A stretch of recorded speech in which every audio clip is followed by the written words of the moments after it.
que tiene antecedentes patológicos de infarto agudo de miocardio IAM hace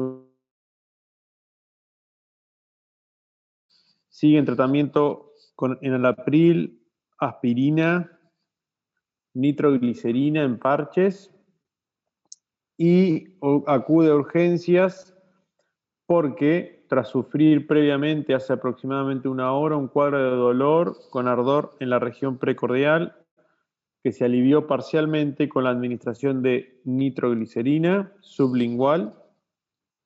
Comienza con disnea, sudoración y frialdad cutánea.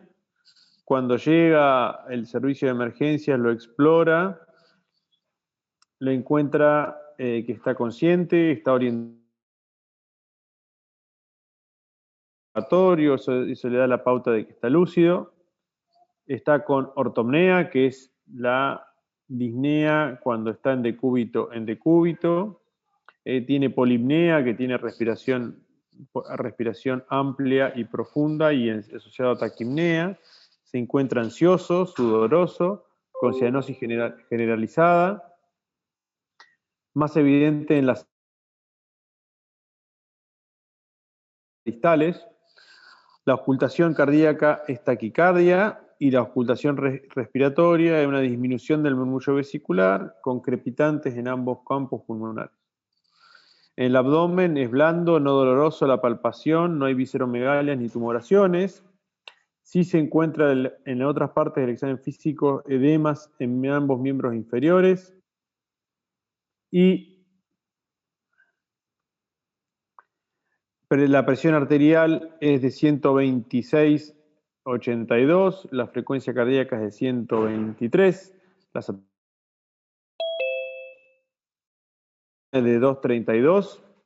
En el electrocardiograma se observan ondas Q patológicas en D1, ABL y ondas T negativas en la cara lateral, que es B4, B5 y B6, y esto habla de un infarto agudo del miocardio en evolución.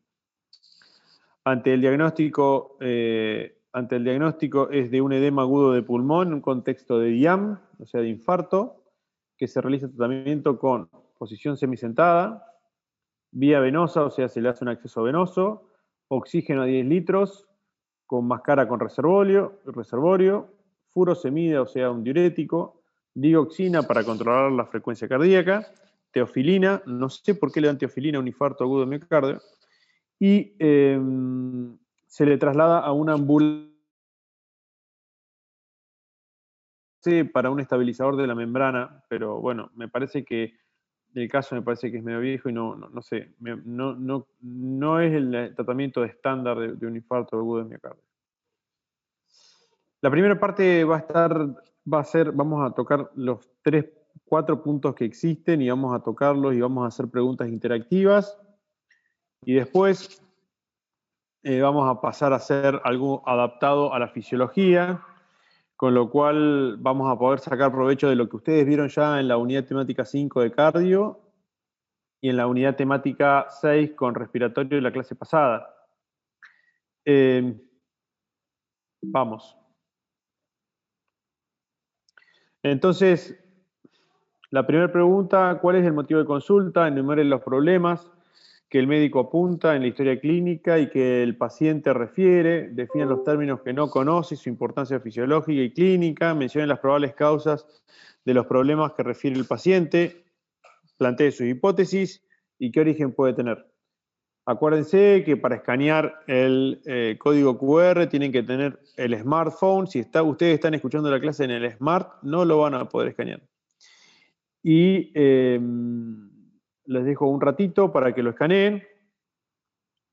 Así vamos viendo las preguntas y lo vamos planteando para las posibles respuestas adelante y irnos sacando las dudas.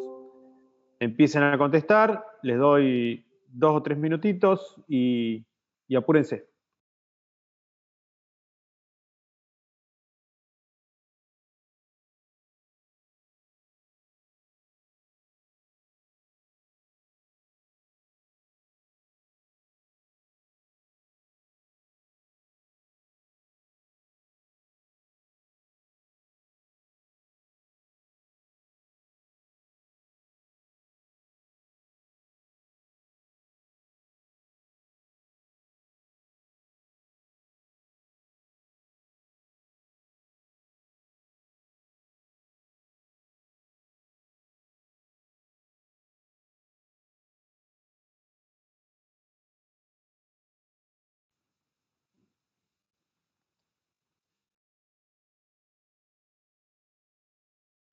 la pantalla.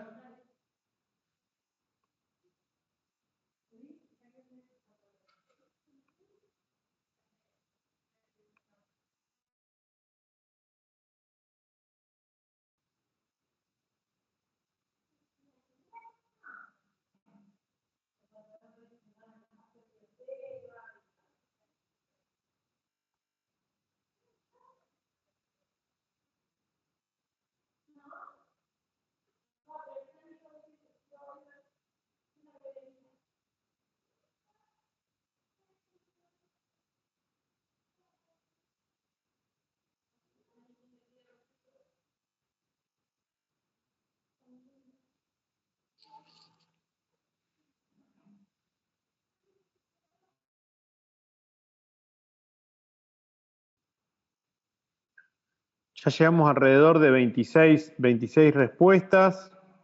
Van acoplándose bastante mejor al tema de las preguntas, que lo cual me pone muy contento.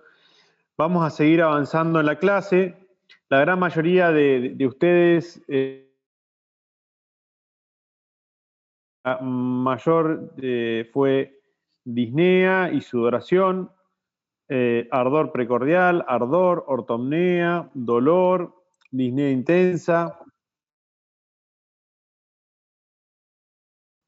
Después hay otras como no respira bien, frialdad cutánea, dolor en el pecho,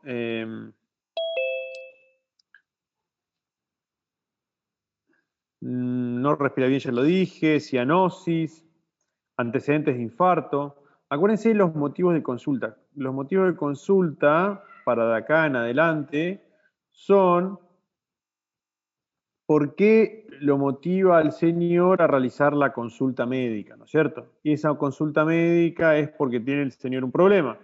Si el señor tiene un problema, lo que podríamos llegar a decir, y ahí tenemos otra pregunta, que me gustaría que vayan completándolo y plantean sus hipótesis, que después la vamos a ir poniendo en las posibles hipótesis que ustedes vayan haciendo, y vamos haciendo qué es lo que habla sobre qué es el motivo de consulta, es el problema por lo cual lo lleva a la consulta. Pusieron cianosis, o pusieron no respira bien. Esos no son motivos de algo que uno se objetiva, o el no respira bien es una forma de representarlo, pero si ustedes leen la historia clínica, el señor tuvo dolor en el pecho y tiene disnea y tiene sudoración, que son las 3 o 4 motivos de consulta que tiene el señor. Entonces, el no respira bien no está mal, sino que el término con lo que uno toca, el no respira bien, ¿no es cierto? Vayan completando esta segunda pregunta y yo vamos a seguir hablando con respecto a este tema.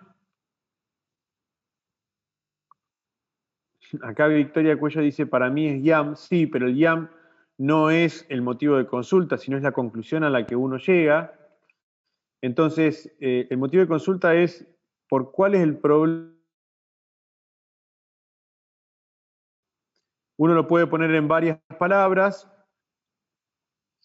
y lo puede poner en diferentes palabras, pero que tenemos que traducirlo, y me parece que el dolor en el pecho, o dolor precordial, o angor, y además disnea, son las respuestas correctas. Sudoración también es otra respuesta correcta. Bien.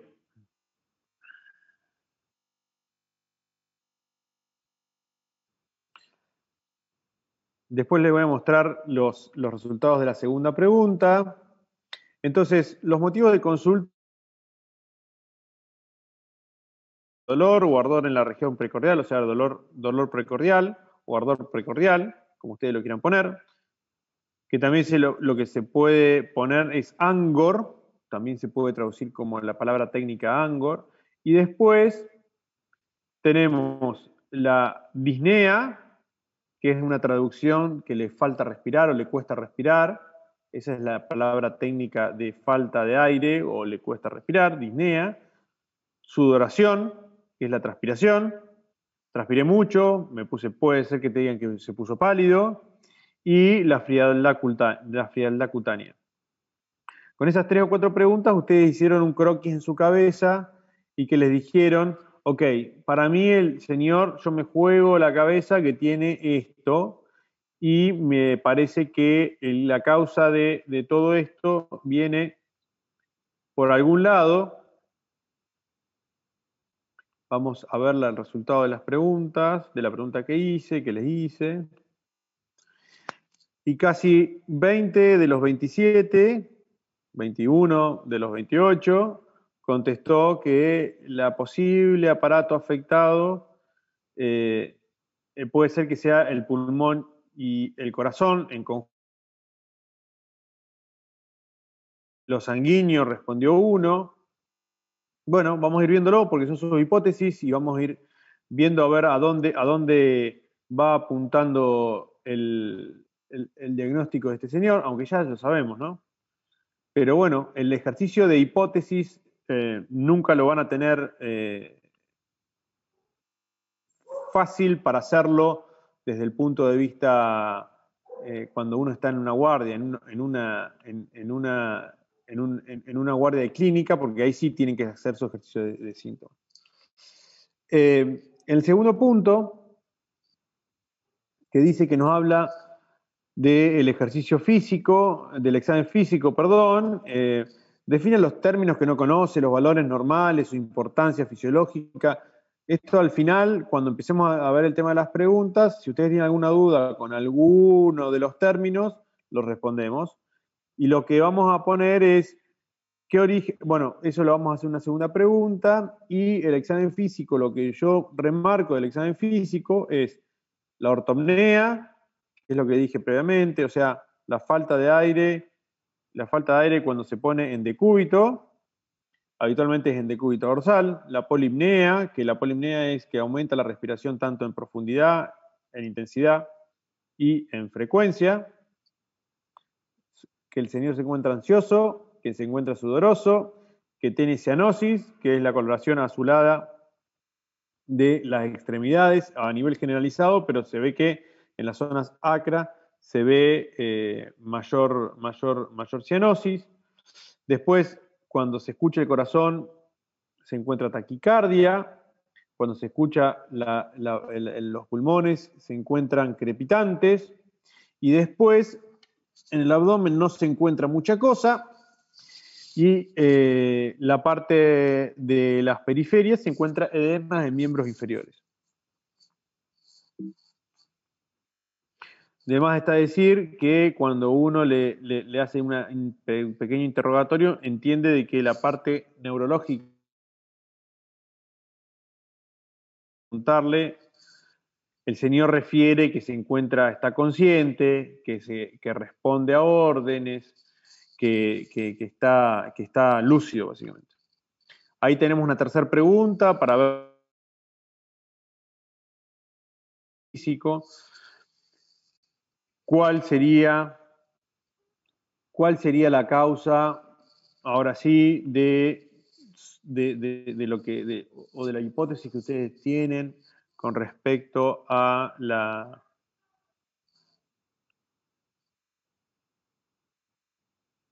al problema o al motivo de consulta más el examen físico?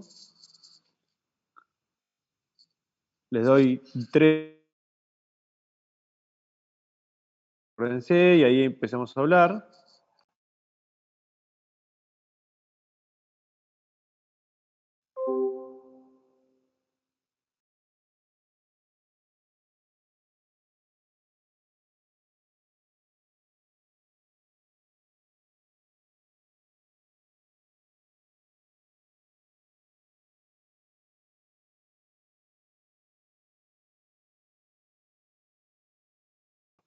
Profe, le hago una pregunta.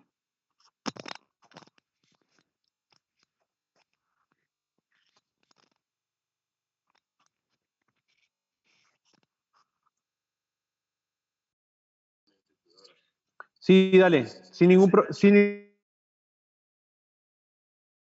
Cuando pero dale para. cuando habla de lo que son las regiones acras, ¿se refiere a las extremidades? Sí, sí, acrocianosis es la extremidad. Ah, bien, gracias, gracias.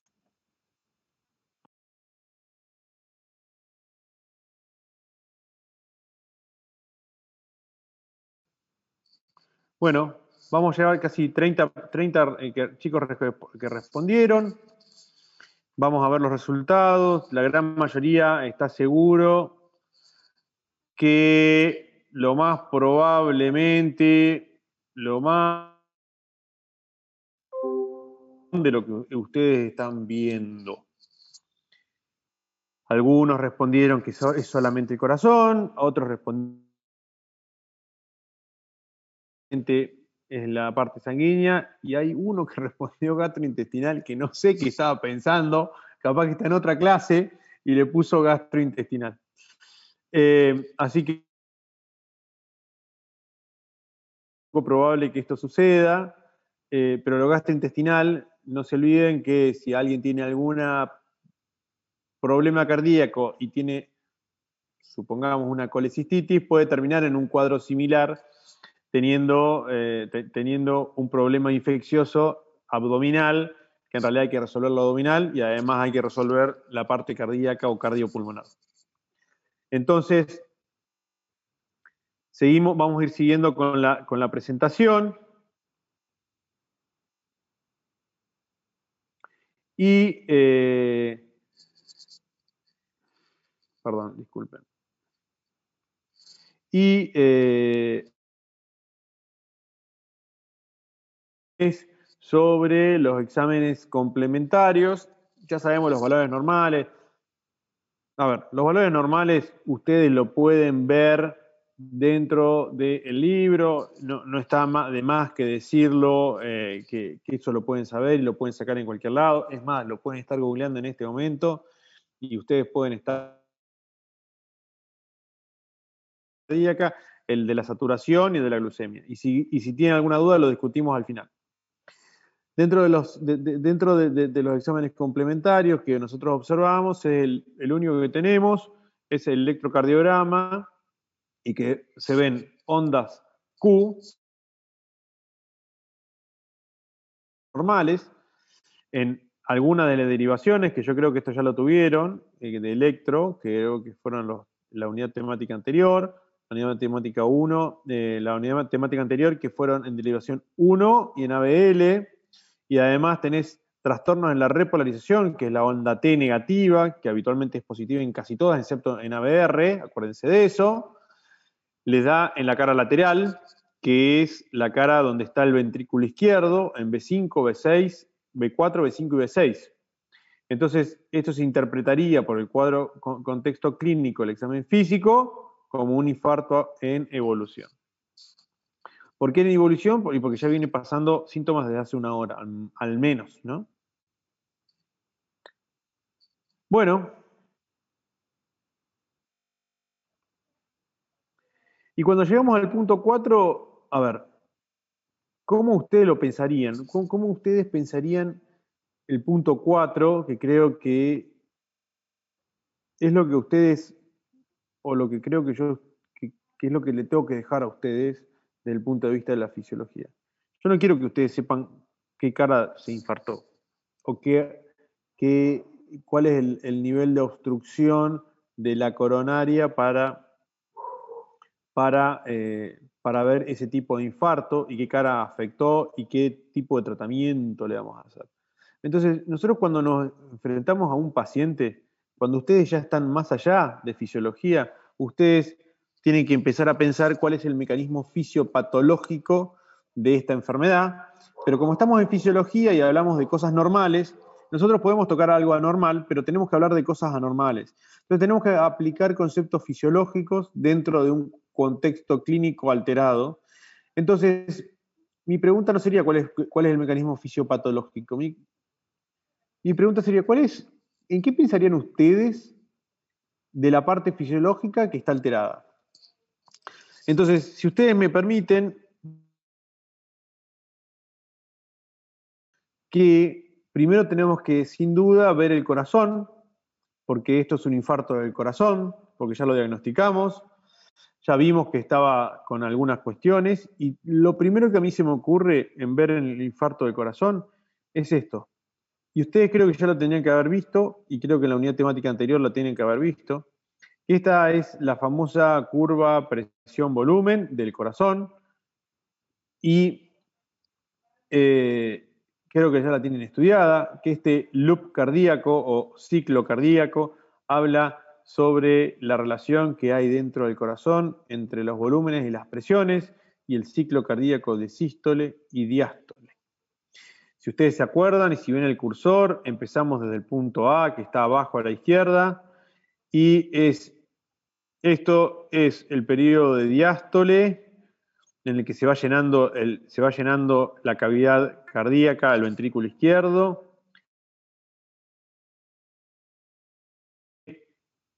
De la máxima llenada de volumen ventricular, que casi no ha movido presión a nivel ventricular. Al final de la diástole, porque se empiezan a tener una pequeña tensión de la pared y eso hace que se sense un poquitito de presión. Y una vez que,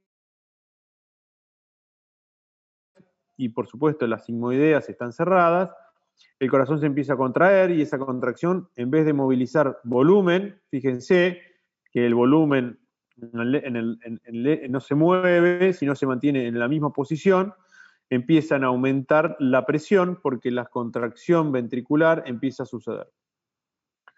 Esa presión empieza a suceder y a medida que sube la presión, va a llegar un punto en el cual el volumen empieza a disminuir. Si ustedes lo ven, el ciclo cardíaco empieza a irse hacia la izquierda y ese punto es cuando rompe la presión, o sea, la contracción cardíaca rompe la resistencia que le genera las válvulas sigmoideas. De este caso, la aórtica. Una vez que se rompe esa presión, se sobrepasa esa presión, empieza a disminuir el volumen, hasta que se igualan las presiones, y esas presiones hacen que la sangre un volumen de la sangre haya salido y parte de ese volumen quiera retornar hacia el ventrículo porque ya empieza a disminuir la presión. Si ustedes se fijan acá, hace un pico y después empieza a disminuir y empieza a querer volver hacia el ventrículo izquierdo, y eso hace que se cierren las válvulas aórticas o sigmoideas. A partir de ahí, que ese periodo se llama periodo de eyección, o sea que se eyecta la sangre hacia el torrente sanguíneo, empieza un periodo de que tanto a disminuir la presión debido a que empieza a aparecer la relajación del ventrículo, y a partir del punto D es el inicio de la diástole. C hasta el punto B es el inicio de la sístole. O sea, la sístole es la contracción ventricular porque es mecánico y se produce el inicio de la sístole a partir del punto B y se cierra la diástole, empieza a partir del punto, perdón, del B empieza la sístole y la diástole empieza el punto D. Perdón, me estoy confundiendo, chicos. Lo venía diciendo como perdón, empieza desde el punto B, perdón, desde el punto B empieza la sístole y termina en el punto A. Fíjense en el gráfico en the systolic volume, o sea, finalización del volumen sistólico. Entonces, en el punto A es el momento en el que se finaliza la sístole. Entonces, B, C, D y antes del A, y el A no vendría a ser B, sino que desde el inicio, después del B hasta el A es la sístole y después solamente el A al B sería la diástole. Profe, igual me parece que está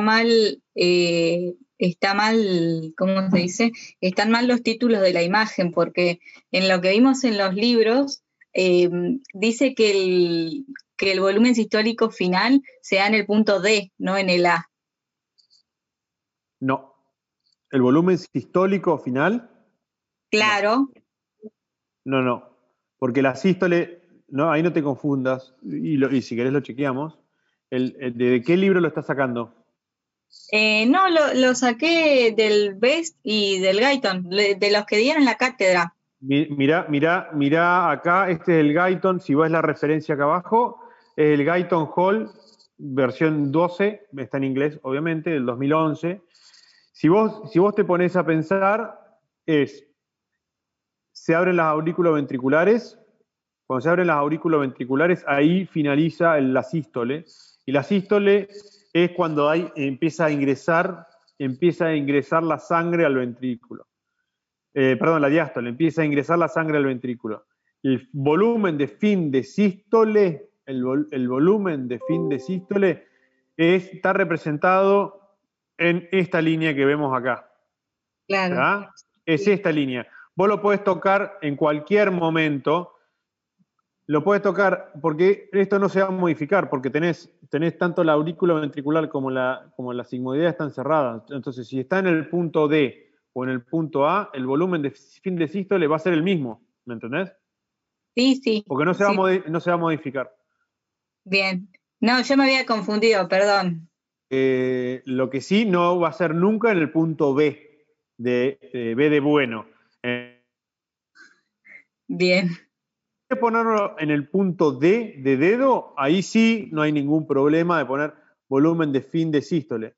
Pero la sístole termina acá, cuando se empiezan a abrir las aurículos ventriculares. ¿Bien? Entonces, siguiendo este concepto, ustedes tienen que pensar qué es lo que le está pasando a este paciente que tiene 120 o 126, 82 de frecuencia de tensión arterial. Si este señor se encuentra con 122, 82 de frecuencia, lo que nosotros vamos a entender es que este gráfico puede modificarse o hacia arriba o hacia el costado, porque lo que nos está pasando es que el corazón no está bombeando bien, porque se ve que no le llega la sangre como debería llegar y por eso se ve cianosis. Debe estar sucediendo o está teniendo algo más grave. Y además encontramos otros síntomas, otros signos como el edema miembros inferiores, y además encontramos el edema o los rales o los crepitantes en ambos pulmones. Entonces, estas curvas pueden suceder y este gráfico puede cambiar en diferentes tipos y en diferentes formas. Para la derecha o pueden irse para la izquierda. En este caso, es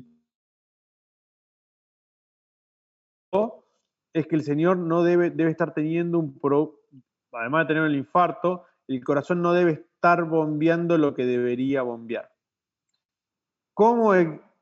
¿A qué me refiero con esto? No debe cumplir con la fracción de eyección y no debe cumplir con el volumen minuto cardíaco que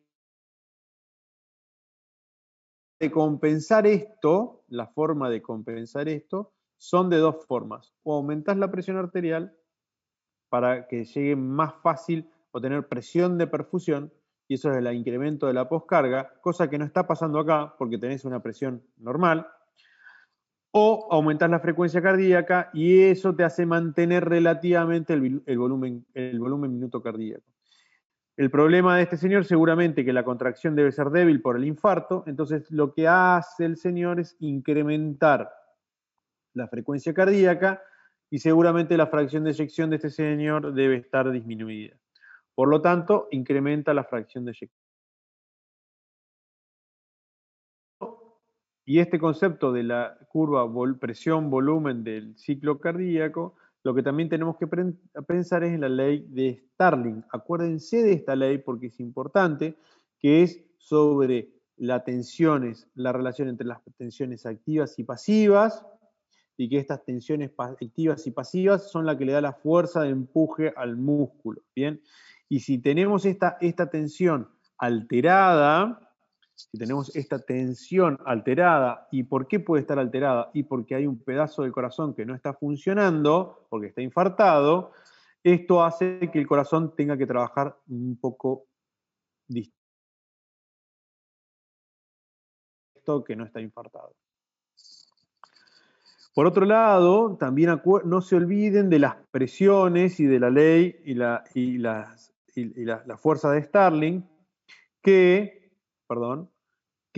los que les dice, sobre todo en la parte periférica, ya que ustedes vieron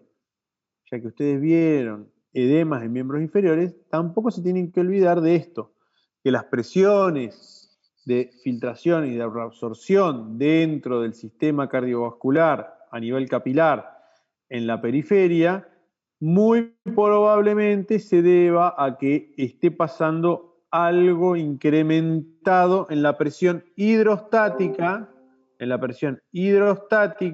extremo venoso. Si la presión hidrostática del extremo venoso está incrementada, acuérdense de esto que ya lo vimos, no se produce mayor reabsorción, sino se sigue produciendo la filtración y por ende se producen los edemas en miembros inferiores. Y si ustedes a esto lo colocan dentro de la circulación cardíaca completa, les va a pasar lo mismo tanto en la parte en extremidades como está acá, ¿bien? Y si esto le pasa en las extremidades, ¿por qué no puede llegar a pasar en el corazón? En el pulmón. Acuérdense que el pulmón lo que tiene es recibe la presión de la arteria pulmonar del corazón derecho, pero si hay algo en el corazón izquierdo que hace que genere incremento de la presión hacia atrás, recibe el compromiso de la presión del corazón izquierdo, de la aurícula izquierda, y si la aurícula izquierda el corazón izquierdo no puede sacar la sangre que tenía que sacar, y eso se lo transmite la aurícula izquierda, la sangre al ventrículo izquierdo, y si eso se queda ahí, genera presión, y la presión se transmite a las venas pulmonares, que eso hace que mande mayor presión y se genera edema, y ese edema se manifiesta como crepitantes. ¿Bien? ¿Vamos? ¿Me siguen hasta acá? Es muy fácil. Lo mismo que pasa en la parte periférica con las fuerzas de Starling, lo mismo sucede con las fuerzas de Starling en el pulmón.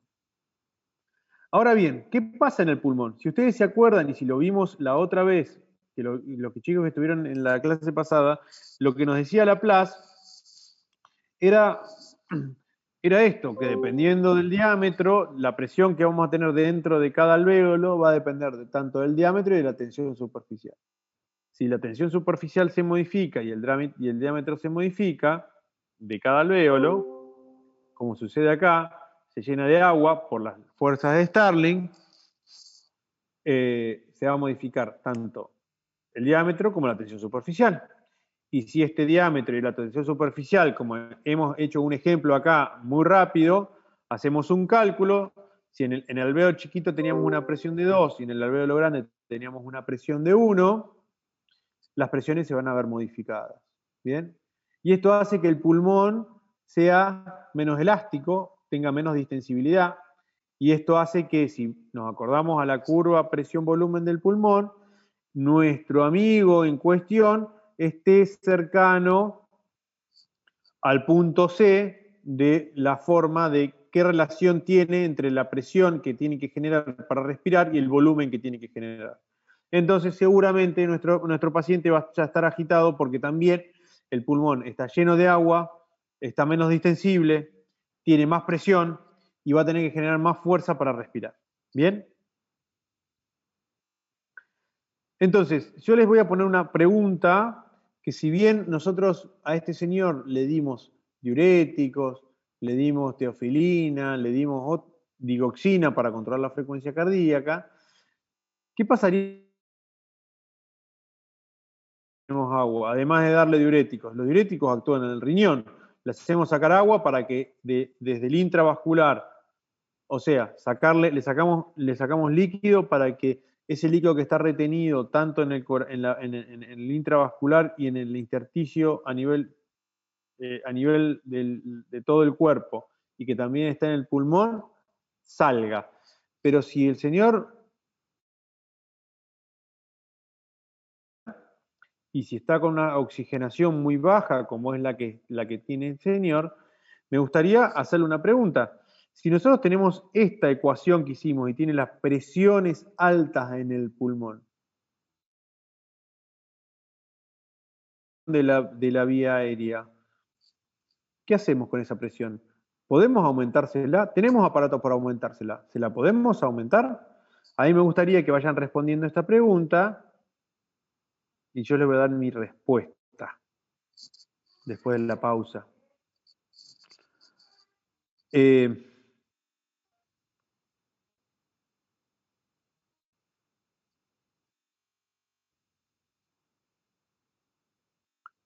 Muy bien, vienen respondiendo 18. Me gustaría que a ver si pueden responder, que vayan respondiendo más.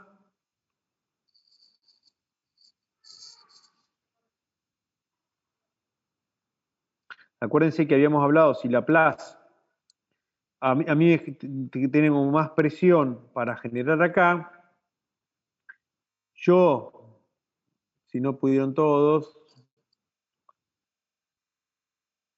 vamos, que son 55 y que pueden ser muchos más respondiendo.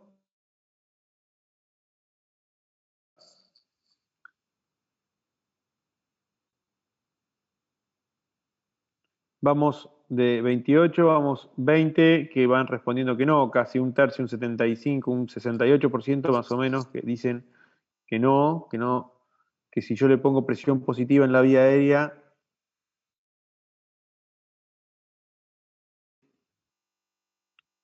los 8 que se bancaron el sí, hay que ver qué dicen y por qué lo piensan.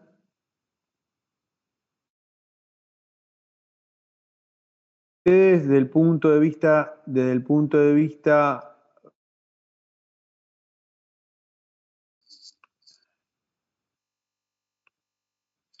en incrementar las presiones de la vía aérea, lo que pueden llegar a hacer y lo que pueden generar es que si ustedes incrementan la presión de la vía aérea en un pulmón que ya tiene una presión incrementada, y si le pueden poner, porque a veces el contexto clínico da y a veces el contexto clínico no da, pero si ustedes le pueden poner un poquitito de presión en la vía aérea con un aparato que se llama CPAP, por ejemplo, ese líquido y esa ventilación puede mejorar a los pacientes. Eso te permite que la mecánica y el esfuerzo respiratorio de este tipo de paciente, en este tipo de pacientes con edema agudo de pulmón, podría llegar a beneficiarse con un poquitito de presión en la vía aérea. Y esto es una mera aplicación de la ley de Laplace a través de la fisiología. Y con esto más o menos terminamos la clase y esto ya le voy a dejar a ustedes el micrófono abierto o el chat. Prefiero el micrófono.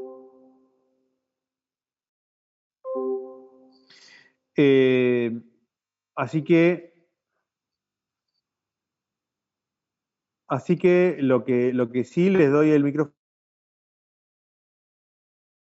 les doy el micrófono abierto para que hablen. Y tenemos una media hora como para hablar.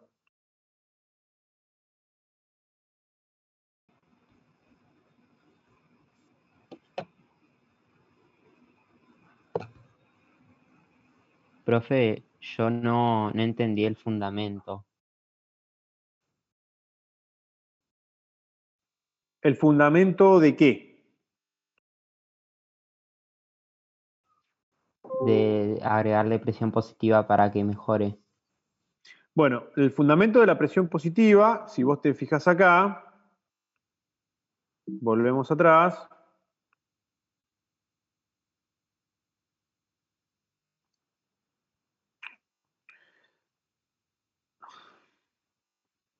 La presión positiva lo que te haría sería generar si vos tenías este tipo de presiones cuando no tenías líquido, cuando estaba normal, cuando vos no tenías cuando tenías estaba respirando normal y se te llena,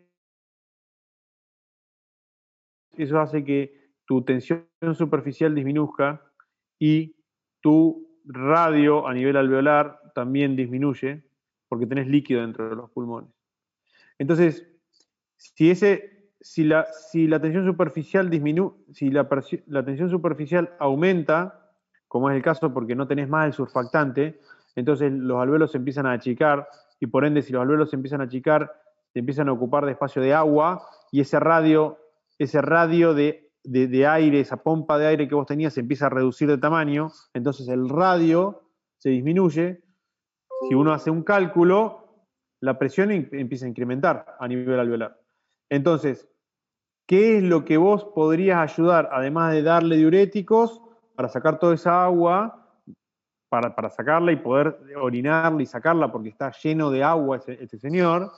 Lleno de agua se refiere a que el corazón no está bombeando bien, hace un fallo cardíaco a través de las fuerzas de Starling, hace que no haya reabsorción en el intravascular y por ende no llegue al riñón, y si no llega al riñón, lo que termina sucediendo es no se termina eliminando, o lo poco que llega se elimina lo que puede, el riñón, con lo que le entrega el corazón. Entonces, lo que uno podría hacer es, si vos tenés incrementadas las presiones adentro del alvéolo, si vos le das un poquitito, favorecería a que la ventilación mejore. Y si vos le das un poquitito de presión, esto se basa a través de Laplace, si vos le das un poquitito de presión, uno le favorecería, o sea, le das un poco de presión positiva de forma artificial, pues le favorecería al paciente respirar un poquitito más fácil. Eso es, no es mucha otra ciencia. Es una cosa más para que uno pueda ir pensando un poquitito más afuera de lo que puede llegar a pasar dentro del pulmón, ya que están muy interrelacionados el corazón y el pulmón. No sé si fui claro en este sentido.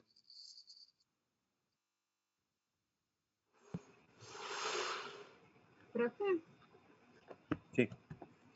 yo tenía una duda con respecto, en el capítulo 10 del BES, habla del precondicionamiento isquémico, o sea, lo que realiza el corazón frente a una disminución del aporte de oxígeno. No entendí eso. No entendí la pregunta. ¿El preacondicionamiento isquémico a qué te referís? Claro, ¿a qué se refiere con el precondicionamiento isquémico? ¿A dónde está eso, lo del precondicionamiento En isquémico? el BES, ¿quiere que le lea la oración? O sea, como que dice que el miocardio puede adaptar la maquinaria metabólica para mejorar el rendimiento ante el bajo aporte de oxígeno. Y dice precondicionamiento isquémico, pero no entiendo. A ver.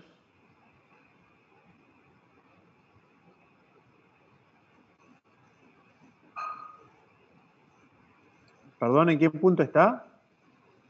No, en el libro.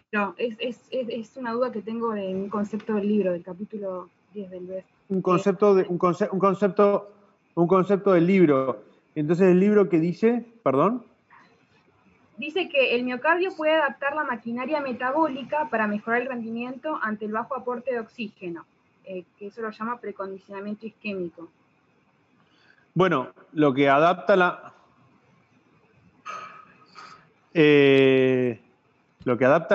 el precondicionamiento isquémico, lo que entiendo, es que lo que está haciendo el corazón es adaptarse un poco a lo que veíamos acá y lo que comentaba en la vez anterior. La adaptación es o incrementar la presión o incrementar la frecuencia cardíaca del corazón, ya que si uno está infartado, y le entra poco oxígeno, lo que va a hacer el mecanismo del corazón de forma automática es decir, bueno, mira, no estoy cumpliendo las necesidades porque estoy sufriendo un corazón, estoy sufriendo un infarto, para explicarlo en forma coloquial, ¿estamos? Y para que ustedes más o menos lo entiendan, lo que está diciendo estoy con bajo oxígeno, mi oxígeno en el miocardio es muy bajo porque se me tapó una arteria y voy a tener que funcionar a media máquina muy posiblemente y tengo que garantizar la performance del sistema. Al cerebro, importantísimo, y al resto de los órganos, ya sea el riñón, que tiene que funcionar, y ya sea los órganos vitales, los intestinos, el músculo y también el pulmón. Entonces, lo que hace el corazón es incrementar la frecuencia cardíaca y aumentar la presión arterial. Aumentar la presión arterial aumenta un poquitito la resistencia cuanto puede, ¿tá? Si empieza a censar a través de los vasoreceptores que no está llegando una presión adecuada, tiende a tratar de empezar a disminuir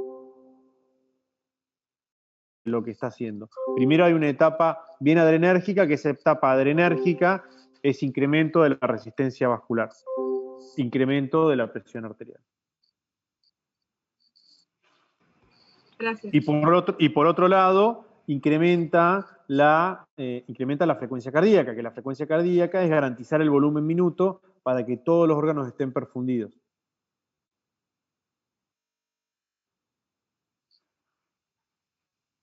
Profe, Sí. yo tengo una duda.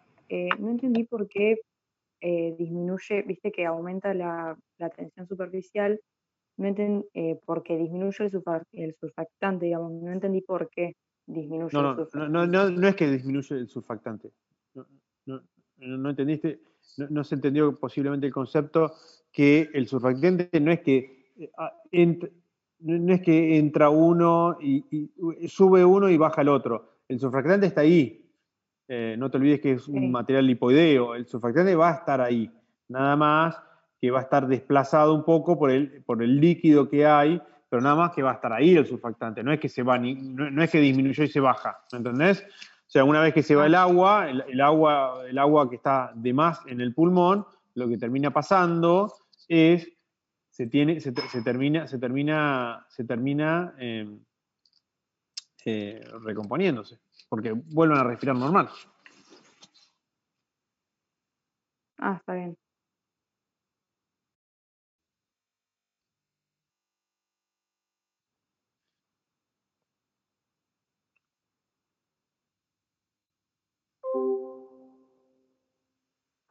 ¿Alguna otra duda, chicos? ¿O damos por terminada la sesión? Profe. Aparecen todos. Dale, de a uno. Yo le quería preguntar que no entendí por qué en el tratamiento dice que lo ponen en posición semisentado. Lo estuve buscando y no entendí eso. ¿En qué? Perdón. En posición semisentado, como parte del tratamiento. Bueno, si vos vas un poquitito hacia adelante, si vos vas un poquitito hacia atrás, digo, en el examen físico. Examen físico. Si lo lees, por favor. Sí.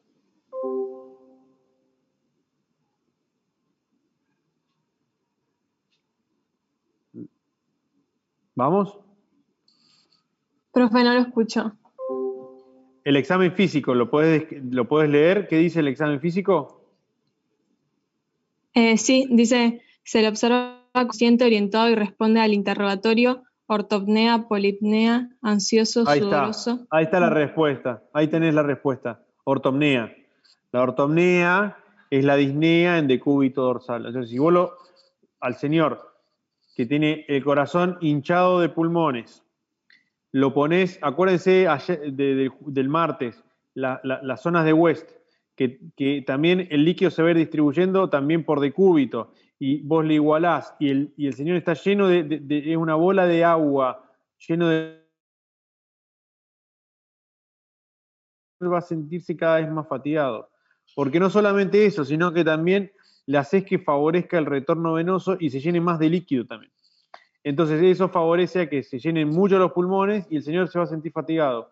Entonces lo que le pasa habitualmente es, se acuesta, por eso es ortopnea, se acuesta, se le llena el agua a los pulmones y se sienta, y ahí se siente un poco más aliviado.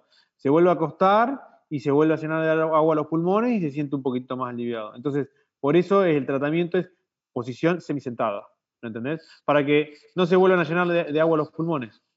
Es por una cuestión de decúbito y del retorno venoso cuando uno lo pone en decúbito dorsal. Acuérdense que ponerse en decúbito dorsal cuando uno se va a dormir incrementa el retorno venoso. ¿Se acuerdan de eso, no?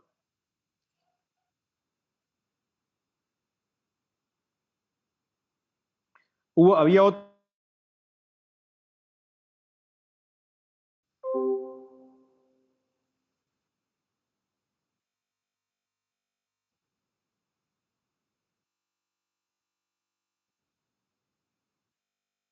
Chicos, había otra Profe, pregunta. sí, perdón. Estaba leyendo hoy el capítulo del BES y habla de que los vasos sanguíneos pulmonares están sujetos a presiones perivasculares. ¿Se refiere a la vasculatura periférica? Perdón, ¿cómo fue la pregunta? Que en el libro dice que los vasos sanguíneos pulmonares están sujetos a presiones perivasculares.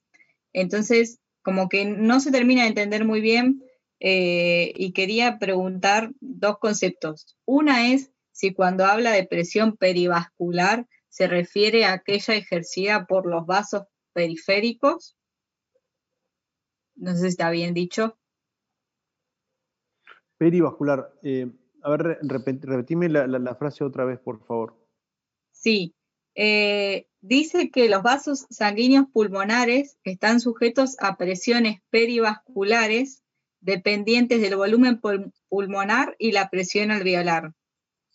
No, la presión perivascular, que el sujeto a las presiones perivasculares está hablando básicamente de la presión transpulmonar, que es el juego de presiones que vos vas a tener entre la inspiración y la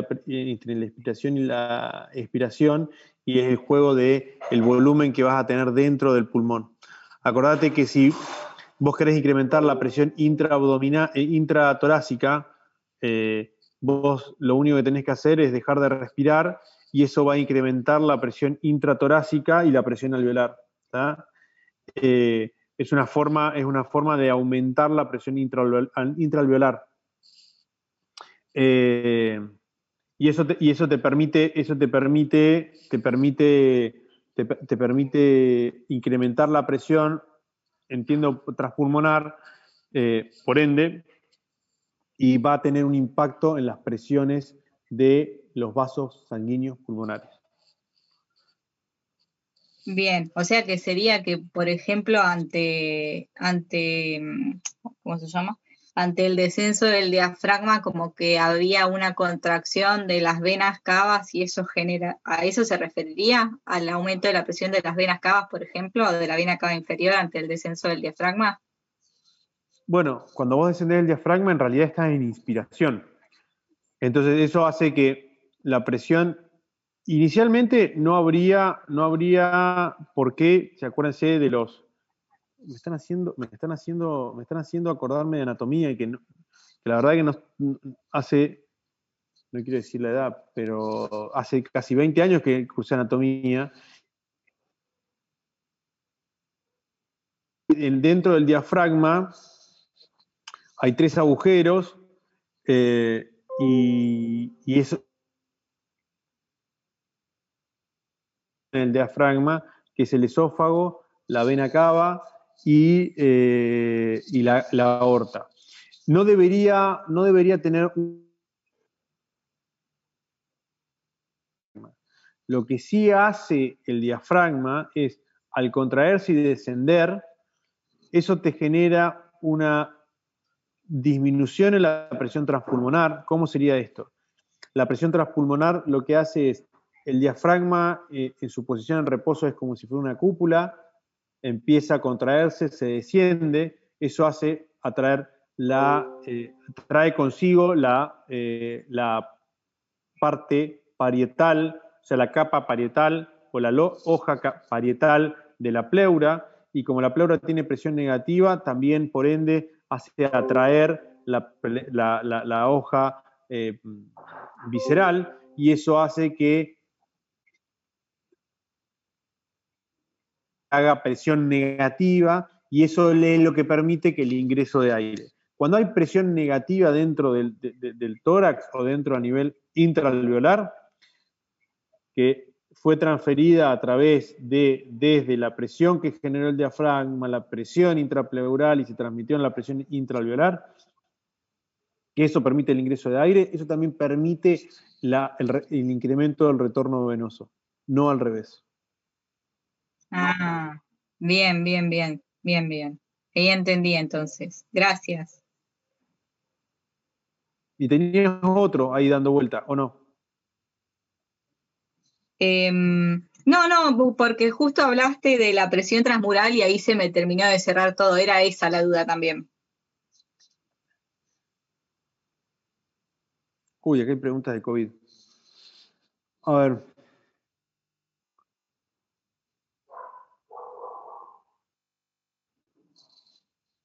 Me gustaría que hablen porque, a ver, si debería empezar a explicar.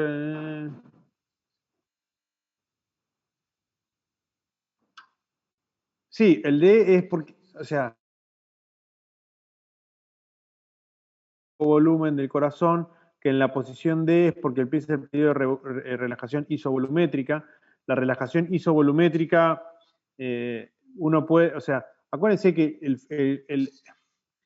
el volumen de fin de sístole es esa línea. Si lo ponen en el A, es el mismo, o sea, es el volumen de fin de sístole. Es como el volumen de fin de diástole.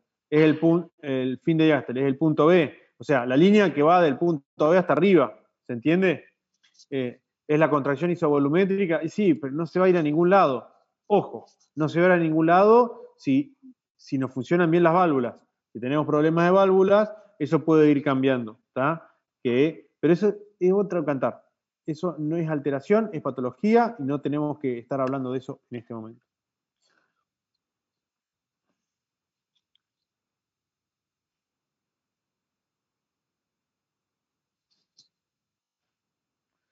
Ya hablé lo de la presión positiva, por la ortopnea. Eso de que los cambian de posición a los pacientes que están entubados de COVID.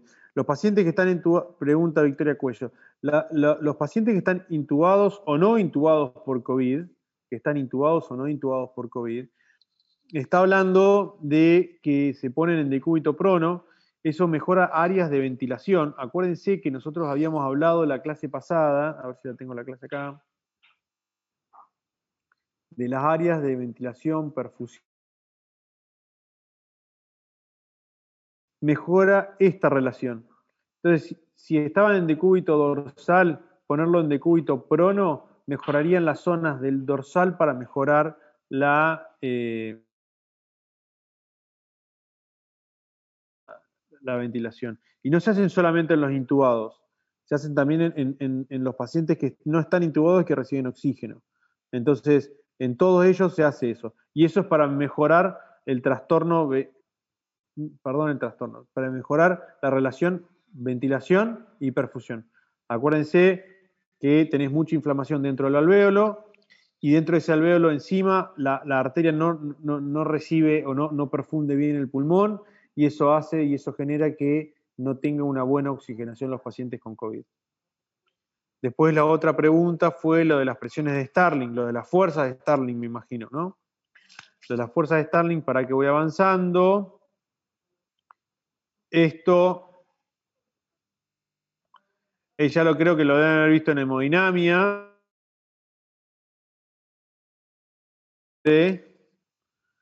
La relación entre las presiones hidrostáticas y las presiones oncóticas, tanto de la parte intracapilar como la intersticio. Al extremo arterial tiende a la filtración, como sucede acá, y en el extremo venoso, en la parte de la derecha del gráfico, tiende a la reabsorción. El problema está que si uno tiene un problema cardíaco, como es el caso este caso clínico, la presión hidrostática que hace tender que los líquidos se vayan al extravascular, o sea, al intersticio, está incrementada, por lo tanto, eso hace que haya mayor resistencia para el ingreso de líquidos y la reabsorción disminuye. Y al disminuir la reabsorción, eso lo que produce es edema en miembros inferiores. Y lo mismo pasa en los pulmones. No sé si quedó claro. Si tienen alguna pregunta, vayan haciéndola para el chat. Otra vez, fue hasta las 8, hasta las 9:20.